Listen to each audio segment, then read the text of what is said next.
ఏపీలో ఏం నడుస్తుంది?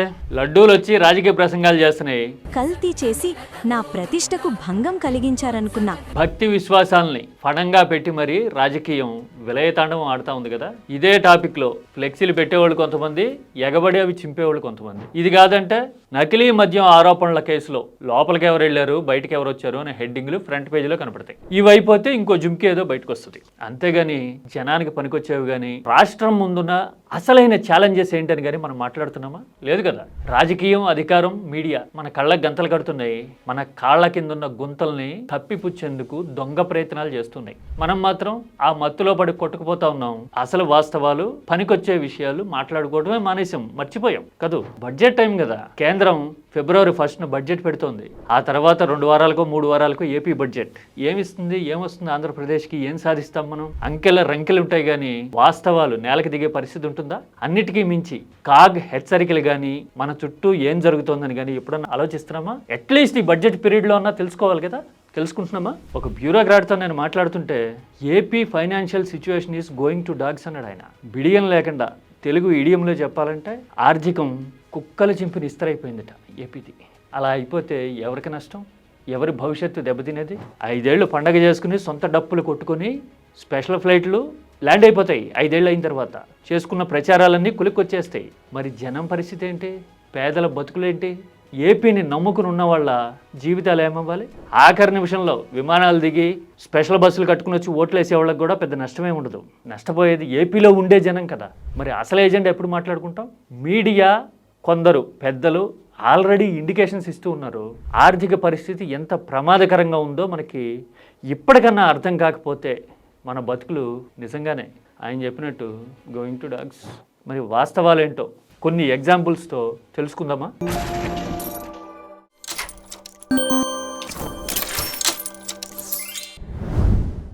ఏపీ నిరంతరం రాజకీయాల మీదే కొట్లాడుకుంటూ ఉంది, మాట్లాడుకుంటూ ఉంది, పోట్లాడుకుంటూ ఉంది.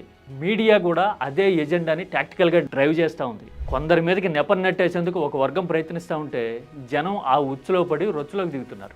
ఆర్థిక పరిస్థితి ఎలా ఉందయా అంటే ఈ మధ్యన రీసెంట్గా కాగ్ ఒక రిపోర్ట్ విడుదల చేసింది 2025 డిసెంబర్ నాటిది. అందులో చూసిన రెవెన్యూ లోటు, ద్రవ్య లోటు చూస్తే కళ్ళు చెదిరిపోతాయి. అంకెలు అర్థమయ్యే వాళ్ళకి ఎవరికైనా ఎంత దయనీయంగా ఉంది రాష్ట్రంలో ఫైనాన్స్ సిచ్యువేషన్ అని చెప్పడానికి అది తిరుగులేని రుజువు కదా చెప్పింది కాగ్. మరి రాష్ట్రం ఏం చేస్తుంది?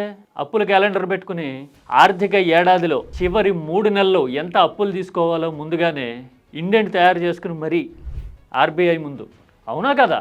మరి మీడియా ఏం రాస్తుంది? ఇవాళ ఒక ఎగ్జాంపుల్ చూద్దాం. ఫ్రంట్ పేజీలో ఏమొచ్చిందో చూసారా? అమరావతి అవకాశాలు గనిట, కానీ ఆర్థిక పరిస్థితి చాలా దారుణంగా ఉందట. 6 ఏళ్ళుగా ఇదే సిచ్యువేషన్. చూడండి ఎంత టాక్టికల్గా దించారు ఇంజక్షన్. అవకాశాల గన్లో అవకాశాలు తవ్వుకుంటుంది ఎవరు? రాష్ట్రానికి ప్రయోజనం జరిగిందా ఇప్పటి వరకు? ఆర్థిక పరిస్థితి వర్ణనాతీతంగా ఉంది అనేది కదా హెడ్డింగ్లో ఉండాలి. అదెందుకు బుల్లెట్లోకి వచ్చేసింది? పైగా 6 ఏళ్ళుగా ఇదే సిచ్యువేషన్ అని చెప్పారు చూసారా? అది కూడా వాస్తవం కాదు. ఎందుకంటే నేను చెప్తా, ఇప్పుడు రెవెన్యూ లోటు ఎంత డిసెంబర్ 2025 నాటికి అనేది చూపించా కదా నేను ఆల్రెడీ. ఎంతయా అంటే 60,480 కోట్లుట రెవెన్యూ లోటు. ఎప్పుడు? 2025 చివరి నాటికి. రెవెన్యూ లోటు అంటే ఏంటో తెలుసు కదా? ప్రభుత్వానికి వచ్చే ఆదాయానికి ప్రభుత్వం పెట్టే ఖర్చులకి మధ్య ఉన్న gap. That is called revenue deficit. అంటే పన్నుల ద్వారా ప్రభుత్వానికి ఎంత వస్తుంది, జీతాల లాంటి ఖర్చుల కోసం ప్రభుత్వం ఎంత ఖర్చు పెడుతుంది అని లెక్క తీస్తే ఇంత లోటు ఉంది. ఇది 6 ఏళ్ల నుంచి ఉంది అని ఆంధ్రజ్యోతి చెప్తోంది కదా. అందులో ఎంత నిజమో తెలియాలంటే 2023-24 సంవత్సరానికి ఏపీ రెవెన్యూ డెఫిసిట్ ఎంతో చూడాలి. గూగుల్ ఏఐని అడుగుదాం. చూడండి, అప్పటికి రెవెన్యూ డెఫిసిట్ ఎంతటా అంటే 22,317 కోట్లుట. అంటే ఈ 2 ఏళ్లలో ఎంత మారింది? 22,317 కోట్ల నుంచి రెవెన్యూ డెఫిసిట్ 60,480 కోట్లు వచ్చింది. అంటే 40,000 మేర డెఫిసిట్ పెరిగితే మీడియా గత 6 ఏళ్లుగా అని జనరలైజ్ చేసి రాస్తుంది చూసారా? ఇది ఏపీలో అసలు ప్రాబ్లం. మీడియా సీరియస్ విషయాల్ని చాలా సింపుల్గా బుల్లెట్ పాయింట్స్గా ఎక్కడో పెడుతుంది, ఎవరి మీదకో మెల్లగా నెడుతూ ఉంటుంది. అవి చదివి back and of our mind ముద్రపడిపోతాయి. ఆర్థిక పరిస్థితి బాగాలేదు అని ఎవరన్నా అన్నారనుకోండి, ఆ గత జమానా నుంచి ఇలాగే ఉంది కదా అని మాట్లాడుకుంటూ ఉంటాం. ఇది అసలు ఏపీ ప్రాబ్లం. మ్యానిపులేషన్ అనేది ఎంత వాటంగా జరుగుతుందని చెప్పడానికి ఇది ఒక తిరుగులేని ఎగ్జాంపుల్, చిన్న ఇన్స్టెన్స్ ఇది. మరి నిజానికి ఆర్థిక పరిస్థితి ఎలా ఉంది ముఖ్యమంత్రి మాటల్లో చూద్దామా? ఖాళీ ఖజానా, ఎతికినా కూడా డబ్బులు దొరికే పరిస్థితి లేదు.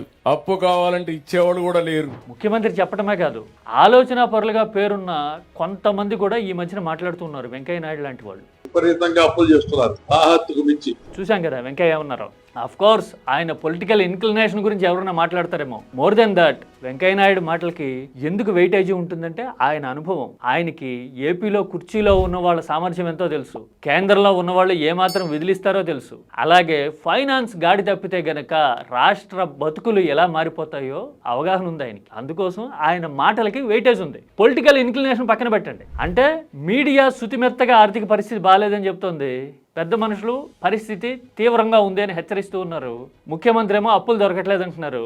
రెవెన్యూ డెఫిసిట్ చూడబోతేనేమో తీవ్రంగా ఉంది. మరి కేంద్రం ఆదుకుంటుందా? పరిష్కరించాల్సిన వాళ్ళు, గాడిని పెట్టాల్సిన వాళ్ళు ఏమో నెపాన్ని గతం మీదకి నెట్టేస్తూ ఉన్నారు కదా. అది కరెక్టేనా? రేషనల్ అయినా, రీజనబుల్ అయినా అలా నెట్టేయటం? ఒక చిన్న ఎగ్జాంపుల్ చూద్దాం. మన చేతికి ఒక వెహికల్ వచ్చింది, ఆ వెహికల్ని తీసుకెళ్ళి మనం చెట్టు గుద్దాం అనుకోండి, తప్పెవరిది? గత ఏడాది వరకు ఆ వెహికల్ డ్రైవ్ చేసినప్పుడు సరిగ్గా డ్రైవ్ చేయలేదంటామా? గత ఏడాది గురించి ఎందుకు ఇప్పుడు యాక్సిడెంట్ జరిగితే? ఈ టెన్యూర్లో మీరేం చేశారు? వెహికల్ కండిషన్ ఏంటో చూసుకున్నారా? సర్వీసింగ్ చేయించారా?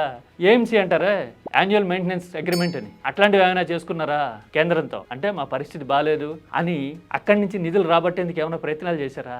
ఎందుకంటే మనం ఇచ్చే ఆక్సిజన్ మీదే కదా కేంద్రం బతుకుతోంది. అలాంటి ఏఎంసీ ఏమైనా తీసుకుని ఉండాలి కదా. ఇవేవి తీసుకోకుండా ఇప్పుడు జరిగిన యాక్సిడెంట్కి లాస్ట్ ఇయర్ వరకు పనిచేసిన డ్రైవర్ని నిందించడం అంటే అందులో లాజిక్ ఏమైనా ఉందా? ఇప్పుడు ఇదే కదా జరుగుతోంది. కేంద్రం సాయం చేయట్లేదా అంటే చేయగలిగినంత చేస్తున్నట్టే ఉంది. గత బడ్జెట్లో కూడా పోలవరానికి ఇంత ఇచ్చాము, విశాఖ స్టీల్ ప్లాంట్కి ఇంత ఇస్తున్నాము అని ప్రకటించారు కదా. కానీ మన గోతులు పూడ్చడానికి ఆ కేటాయింపులు ఏ పాటి? ఇప్పుడు సపోజ్ విశాఖకి ఇచ్చిన డబ్బులే ఏమయ్యాయి అంటే ఉద్యోగుల జీతాలు, పెన్షన్ సెటిల్మెంట్లకే అయిపోతున్నాయని కార్మిక సంఘాలు ఆల్రెడీ చెప్తున్నాయి కదా. మరి విశాఖ స్టీల్ ప్లాంట్ కావాల్సిందంటే క్యాప్టివ్ మైనింగ్. మరి కేంద్రంలో భాగస్వామిగా ఉన్నప్పుడు, దేశంలో ఇన్ని బొగ్గు నిల్వలు ఉన్నప్పుడు క్యాప్టివ్ మైనింగ్ సాధించడం ఎంత పని? It's a matter of commitment కదా. అంటే కేంద్రం ఇస్తోందా లేదా అనేది కాదు, మనం ఏం సాధిస్తున్నాము, మన ఫోకస్ అండ్ ప్రయారిటీ ఎలా ఉందనేది పాయింట్ కదా. పైగా బడ్జెట్ కొన్ని వారాల్లో పెడతారు అనగా గోదావరి జిల్లాలో పర్యటనకు వచ్చిన ఆర్థిక మంత్రి సచివాలయానికి రాకుండా, కలవకుండా ఢిల్లీకి పయనమైపోతుంటే ఎయిర్పోర్ట్లో మనమే వెళ్ళి సమావేశం అవడాన్ని నేను ఇంతకుముందు ప్రస్తావించే చూసారా.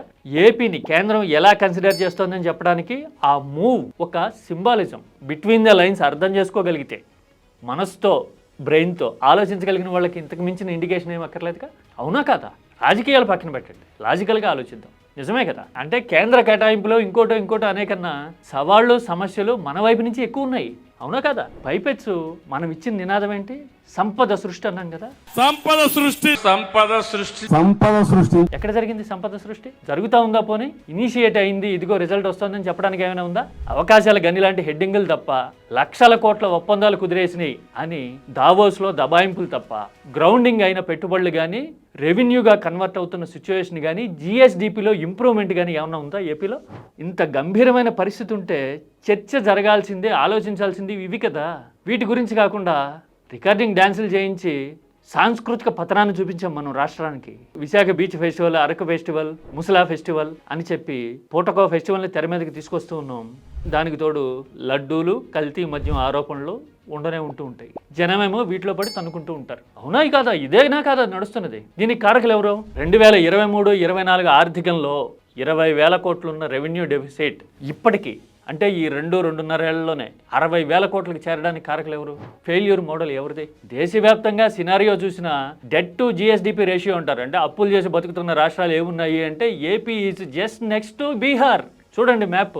ఇది జస్ట్ గవర్నమెంట్ అనౌన్స్ చేసే అప్పులకి సంబంధించిన డేటా మాత్రమే తీసుకుంటే వచ్చిన కన్క్లూషన్. అదే కార్పొరేషన్ల ద్వారా బాండ్లని ఇవ్వని మనం కొట్టే చీకటి దెబ్బలన్నీ లెక్క తీస్తే ఇంకా చాలా తీవ్రంగా ఉంటుంది పరిస్థితి. ఇలాంటి వాస్తవాలన్నీ కప్పిపుచ్చి మనం ఏం చేశాము? చెప్పిన సంపద సృష్టి చేయలా, ఆదాయాలు పెరిగే మార్గాన్ని చూడలా, ఇన్వెస్ట్మెంట్ లాంటివి తీసుకొచ్చి ఉపాధి లాంటివి కల్పిస్తే కనుక బహుశా మనీ జనరేషన్, సర్క్యులేషన్ జరిగి ఏపీకి ఆర్థికంగా ఉత్సాహం వచ్చి ఉండేదేమో. అలాంటివి జరగలా. అవన్నీ చేయకపోగా మనం అప్పులు చేసాం ఎక్కువ. విపక్షం ఆల్రెడీ చెప్తూ ఉంటుంది కదా, 5 ఏళ్లలో మా ప్రభుత్వం చేసిన అప్పు 3 లక్షల కోట్లు అయితే మేము 5 ఏళ్లలో చేసిన అప్పును ఆయన ఇప్పుడే చేసేసినాడు. ఎస్, చూశారు కదా జగన్ చెప్పే నెంబర్లో ఇలాంటి ఆరోపణలు కనపడుతూ ఉంటాయి. మరి ఇంతలోనే పరిస్థితి ఎందుకు దిగజారింది? రెవెన్యూ డెఫిసిట్ అంత ఎందుకు వచ్చింది? అప్పులు ఇంత ఎందుకు పెరిగినాయి?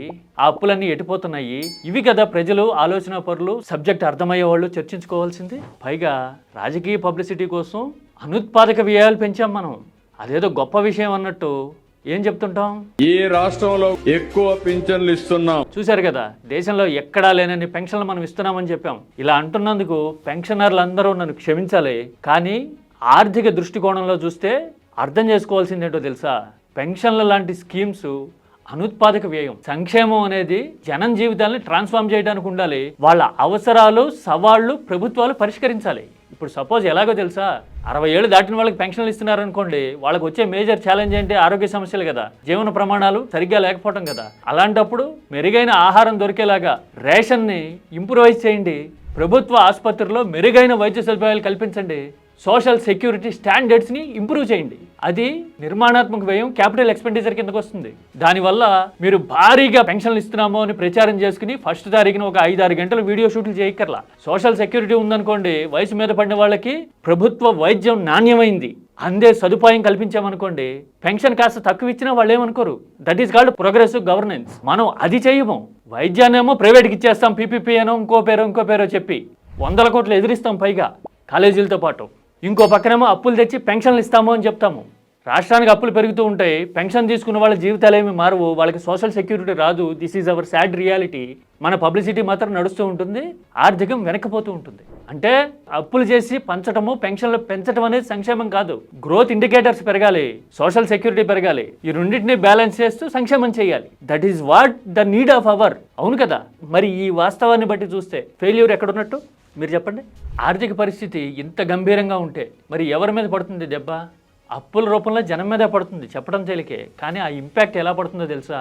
ఆస్తులన్నీ అప్పుల పేరు చెప్పి ప్రభుత్వ కెపాసిటీ లేదు అని చెప్పి ప్రజల ఆస్తుల్ని ప్రైవేట్కి ఇవ్వడానికి, పబ్లిసిటీలు చేసుకుని ప్రజల కళ్ళ గంతలు కట్టడానికి, శక్తినంతా, యుక్తినంతా ఎవరి మీదకో నెపాన్ని నెట్టేయడానికి కేటాయించుకుంటూ ఉంటాం. ఎందుకంటే పరిస్థితి బాగుండలా, ఫెయిల్యూర్ బయటికి రాకూడదు. అందుకోసమని ఇలాంటి గేమ్ ప్లాన్ అంతా నడుస్తుంది. దీనివల్ల భవిష్యత్ దెబ్బతింటుంది.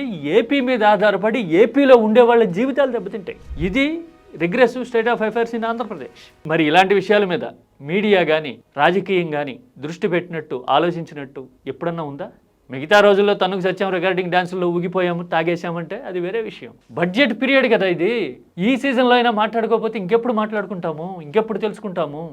రంగాల వారీగా, ఏడాదిల వారీగా ఆర్థిక రంగం ఏపీలో ఎలా పతనమైందో డీటెయిల్డ్గా అతి త్వరలో నేను మరో వీడియో చేయబోతున్నా. ఇది ఓవరాల్ ఇంపాక్ట్ మాత్రమే చెప్పేప్పుడు క్లినికల్గా స్టడీ చేసి మనం డిస్కస్ చేద్దాం. సబ్జెక్ట్ అర్థమయ్యే వాళ్ళు, అంకెలకి అసలైన అర్థాలు తెలిసిన వాళ్ళు కామెంట్ చేయండి చూద్దాం. కుల కళ్ళద్దాలతోనో, రాజకీయ చొక్కాలు, అది బులుగైనా కావచ్చు, పచ్చైనా కావచ్చు, చొక్కాలు వేసుకునో అడ్డగోలుగా మాట్లాడేవాళ్ళు ఇలాంటి విషయాలకి కొంచెం దూరంగా ఉండండి. నిర్మాణాత్మకమైన చర్చ జరగాలి, ఏపీ ఆలోచన పెరగాలి. ఇదే కీ టాక్స్ లక్ష్యం.